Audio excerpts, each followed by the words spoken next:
Hello everyone. পোনপ্ৰথমে সকলোকে নতুন বছৰৰ শুভেচ্ছা জনাইছো। আজি নতুন বছৰত আমি এটা নতুন পদক্ষেপ লৈ আপোনালোকৰ ওচৰলৈ আহিছো আৰু এই ভিডিঅ'টোৰ যোগেদি মই জনাব বিচাৰো যে আমি এই বছৰটোৰ আৰম্ভণিতে প্ৰত্যেক দেওবাৰে আমি অসম বিশেষ বুলি এটা আমি অনুষ্ঠান আৰম্ভ কৰিবলৈ লৈছো আৰু এই অসম বিশেষৰ যোগেদি এটা সপ্তাহত যিমানখিনি আসাম স্পেচিফিক কাৰেণ্ট এফেয়াৰ্স থাকিব সেই গোটেইখিনি আমি কভাৰ কৰিবলৈ চেষ্টা কৰিম। বিগত বছৰকেইটাত দেখিবলৈ পোৱা গৈছে যে APSC CCA পৰীক্ষাত কাৰেণ্ট এফেয়াৰ্সে এটা বিশেষ ভূমিকা গ্ৰহণ কৰিছে। বিশেষকৈ অসম স্পেচিফিক কাৰেণ্ট এফেয়াৰ্সখিনিৰ ওপৰত যথেষ্ট গুৰুত্ব দিয়া হৈছে, সেইটো প্ৰিলিমছেই হওক বা মেইনছেই হওক, আৰু সেই কাৰণে আমি ভাবিছো যে ছাত্ৰ ছাত্ৰীসকলৰ সুবিধাৰ্থে আমি আসাম স্পেচিফিক কাৰেণ্ট এফেয়াৰ্স এটা আমি উইকলি বেচিছত আমি আৰম্ভ কৰিম বুলি। গতিকে যেনেকৈ মই ক'লো এই অনুষ্ঠানটোৰ এই আমাৰ ভিডিঅ' চিৰিজটোৰ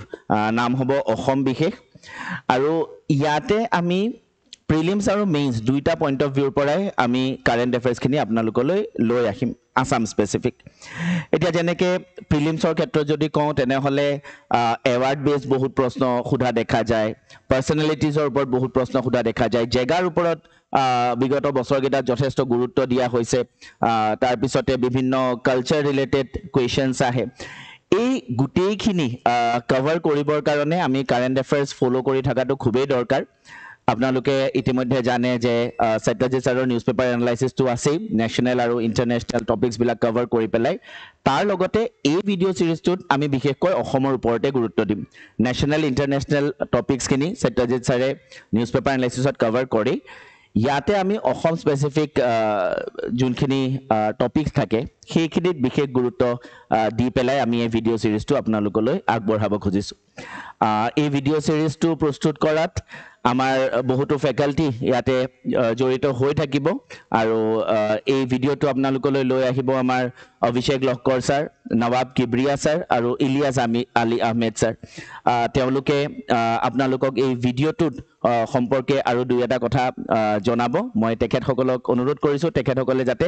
এই ভিডিঅ' চিৰিজটোৰ বিষয়ে আৰু দুই এটা কথা আপোনালোকক জনায়। ছাৰ।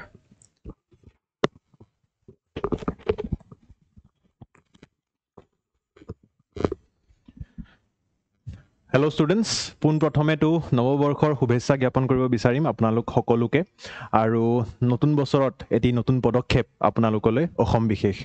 চাওক, অসম বিশেষৰ যিটো বেছিক ডিটেইলছ সেইখিনিতো চিন্ময় ছাৰে আপোনালোকক খুব ধুনীয়াকৈ বিশ্লেষণ কৰি দেখাইছে, শুনাইছে, কিন্তু তাৰে লগতে মই কিছু উদাহৰণ আপোনালোকক দেখাব বিচাৰিম যে APSCয়ে কি ধৰণে নিজৰ পেটাৰ্ণটো চেঞ্জ কৰিছে আৰু কেনেকুৱা ধৰণৰ প্ৰশ্নসমূহ আপোনালোকে বিগত বছৰ দেখিবলৈ পাইছে। স্পেচিফিকেলি মই ক'ব বিচাৰিছোঁ 2022 বৰ্ষৰ পিছৰ APSC পৰীক্ষাবিলাকৰ বিষয়ে। চাওক, ইয়াতে আমি চাওঁ এৱাৰ্ডছ বেছড বহুত প্ৰশ্ন আমি দেখিবলৈ পাইছোঁ। অসম বৈভৱ, অসম গৌৰৱ, অসম সৌৰভ, বা ইয়াতে অসম এৱাৰ্ডছ পদ্মশ্ৰী এৱাৰ্ড কাক দিয়া গৈছে অসমৰ পৰা বিশেষভাৱে আমি দেখিবলৈ পাইছোঁ। চুকাফা এৱাৰ্ড যিটো আছে আমাৰ, তাৰে বিষয়ে কুৱেশ্যন আমি দেখিবলৈ পাইছোঁ। স্কিম বেছড যিবিলাক জল জীৱন মিছন হওক বা যিবিলাক নিযুত মইনা আঁচনি এইবাৰ আহিছে, ঠিক আছে, অষ্টদাসৰ মুকুটৰ উন্নয়নী মালা, যিটো 18 ফ্লেগশ্বিপ স্কিমছ আছে, সেইবিলাকৰ ওপৰত আমি এইবাৰ কুৱেশ্যনছ এক্সপেক্ট কৰিবলৈ পাৰোঁ। এইবিলাক হৈছে পাষ্ট ইয়াৰ কুৱেশ্যনছ। আপোনালোকে ভিডিঅ'টো পজ কৰি চাবও পাৰিব, মই প্ৰতিটো প্ৰশ্ন দেখাব নিবিচাৰিম। মই থিমছবিলাক দেখাব বিচাৰিছোঁ যে লোকেল এফেয়াৰ্ছৰ ওপৰত, স্কিম বেছড এফেয়াৰ্ছৰ ওপৰত বা এৱাৰ্ডছ যিবিলাক দিয়া যায় তাৰে ওপৰত, বা মেইনছতো আমি যদি প্ৰশ্নবিলাক চাওঁ, কাৰেণ্ট এফেয়াৰ্ছৰ লগত এটা খুব দৰকাৰী ভূমিকা তেওঁলোকে জড়িত কৰি কিনে কুৱেশ্যনছবিলাক সোধে, যেনেকৈ জীৱডিংগা স্কিম হৈ গ'ল বা Swami Vivekananda Assam youth empowerment scheme হৈ গ'ল। তো স্কিমছৰ ওপৰত এটা খুব গুৰুত্বপূৰ্ণ আপোনালোকৰ ভূমিকা নিৰ্ভৰশীল হৈ থাকে যদি পৰীক্ষাটোত আপুনি অৱতীৰ্ণ হ'ব বিচাৰিছে। আচ্ছা, তাৰে লগতে মই অসম বিশেষৰ বিষয়ে কথাটো ক'ব বিচাৰিম যে কেনেকৈ অসম বিশেষে এই গোটেই বস্তুটো আপোনালোকৰ কাৰণে সহজ কৰি তুলিব। চাওক, দুটা কথা থাকে ইয়াতে। এটাটো হ'ল যে নিউজ ডিছকাশ্যন। এটা চমু উদাহৰণ যদি দিওঁ, ডিচেম্বৰ 2024 অসমৰ মাননীয় মুখ্যমন্ত্ৰীগৰাকীয়ে ভূটান ভ্ৰমণলৈ 4 দিনৰ কাৰণে ভূটানলৈ গৈছে। চ' এইটোতো এটা নিউজ ডিছকাছ হৈ গ'ল, তাতে বা কি ধৰণৰ আঁচনিৰ কথা ডিছকাছ হৈছে সেইটো এটা নিউজ ডিছকাশ্যন হৈ গ'ল। কিন্তু আপোনালোকে যদি কুৱেশ্যন চাব হা, মই ইয়াতে এটা খুব ধুনীয়া প্ৰশ্ন দেখাবলৈ বিচাৰিম আপোনালোকক। ইয়াতে দেখিবলৈ পাম চাগে দেই, এইটো discuss the link between Assam budget and 17 SDGs। বুজি পাইছেনে অকল অসম বাজেটৰ স্কিমখিনি সোধা নাই 17টা SDGৰ লগত কেনেকৈ আপুনি জড়িত কৰিব যে কোনটো স্কিমে কোনটো SDGৰ লগত জড়িত হৈ আছে আৰু কেনেকৈ আমি SDG বিলাক ফুলফিল কৰিবলৈ প্ৰচেষ্টা চলাইছো তো ইয়াতে এটা দৰকাৰ অনুভৱ হৈছেনে যে অকল ডিছকাছ কৰিলে নহ'ব বস্তুটো এনালাইচিছ কৰিব লাগিব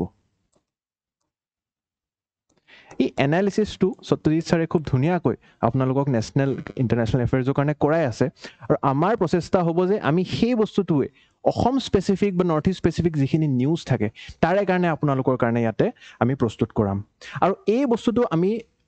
চাব লাগিব যেনেকৈ সেই ঠিক একেধৰণে সেই উদাহৰণটোতে যদি আকৌ ঘূৰি যাওঁ তো অসম ভূটান ৰিলেশ্যনছটো আমি চাব লাগিব ইণ্ডিয়া ভূটান ৰিলেশ্যনছটো চাব লাগিব এবাৰ গেলেফুৰ পৰা আমাৰ যিটো লিংকেজ হৈছে আমাৰ এটা কোকৰাঝাৰৰ পৰা গেলেফু যিটো ৰেলৱে লিংক হৈছে বা আছাম যিটো ইণ্ডিয়া ভূটান ফ্ৰেণ্ডশ্বিপ ট্ৰিটি আছিলে সেইবিলাক বস্তুৰ ওপৰত আমি হিষ্টৰিকেল এনালিচিছ কৰিব লাগিব জিঅ'গ্ৰাফিকেল এনালিচিছ কৰিব লাগিব ইকনমিক কি আমাৰ ৰিলেশ্যনছ আছে ভূটান এখন লেণ্ডলক কাণ্ট্ৰি হয় তো তাৰে লগত কেনেকুৱা ধৰণৰ আমাৰ ৰিলেশ্যনছবিলাক আমি আৰু আগবঢ়াব পাৰিম ডোকলাং ষ্টেণ্ড অফ যিটো হৈছিলে তো চাইনা ফেক্টৰ যিটো আহি পৰে এনেকুৱা ধৰণে আমি প্ৰতিটো যিটো বস্তু আমি ইয়াতে ডিছকাছ কৰিম এটা গম্ভীৰ এনালিচিছৰ লগত আপোনালোকক প্ৰস্তুত কৰাম যাতে আপোনালোকে অকল প্ৰিলিমছ নহয় মেইনছৰো এনেকুৱা কঠিন প্ৰশ্নসমূহ উত্তৰ কৰিব পাৰিব সহজভাৱে এই ছিৰিজটোত আৰু কি আপোনালোকৰ কাৰণে সুবিধা আছে তাই সেইসমূহ ডিছকাছ কৰিবলৈ মই এতিয়া নৱাব কিবৰিয়া ছাৰক ইয়াতে ষ্টেজত আমন্ত্ৰিত কৰিব বিচাৰিম ছাৰ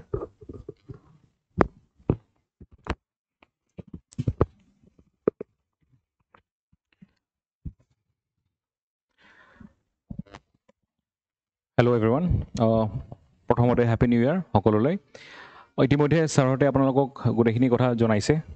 আমি কি পদক্ষেপ লৈ আহিছোঁ মই আপোনালোকক বেছি টাইম নলওঁ আই উইল জাষ্ট চে ইন আ ফিউ ৱৰ্ডছ কি কেনেকৈ আমি এইটো এপ্ৰ'চটো আমি ৰাখিম ফাৰ্ষ্টতে হৈছে কি ডিটেইলড এনালাইচিছ থাকিব যেনেকৈ অভিষেক ছাৰে অলৰেডি জনাইছে আপোনালোকক detailed analysis of all the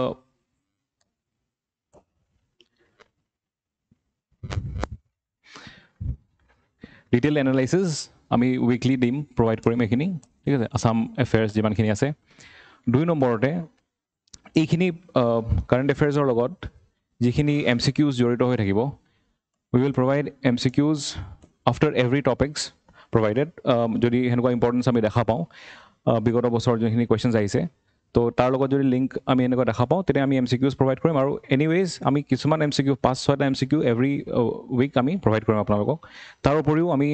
দিম মেইনছ এটা আনচাৰ মেইনছ আনচাৰ ৰাইটিঙৰ আমি প্ৰেক্টিছ কৰাম ঠিক আছে চ' এইটো বেচিকেলি ফাউণ্ডেশ্যন বেটছৰ ষ্টুডেণ্টছখিনিয়ে আমাৰ পৰ্টেলত আপলোড কৰিব পাৰিব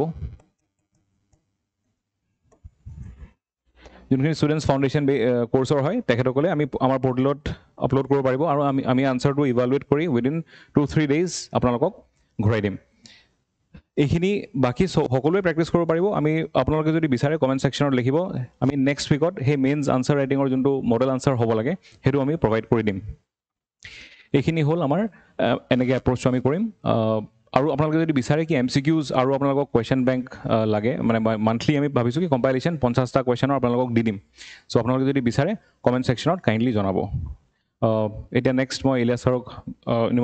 নিমন্ত্ৰিত কৰিছোঁ প্লিজ আপুনি নেক্সট Thank you.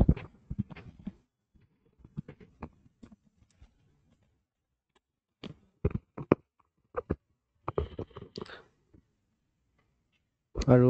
ষ্টুডেণ্টছ আপোনালোকক যদি এই গোটেই যিটো আমাৰ উইকলি যোনটো কম্পাইলেশ্যন যদি আপোনালোকক যদি ট্ৰান্সলেশ্যন লাগে তো আমি সেইটো আপোনাক কৰি দিম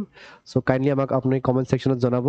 আৰু লগতে আমি ইয়াতে বহুত কঠোৰ পৰিশ্ৰম কৰিছোঁ আশা কৰোঁ আপোনালোকে চবে আমাক সহযোগিতা কৰিব আৰু ভালকৈ পঢ়িব keep learning thank you so' much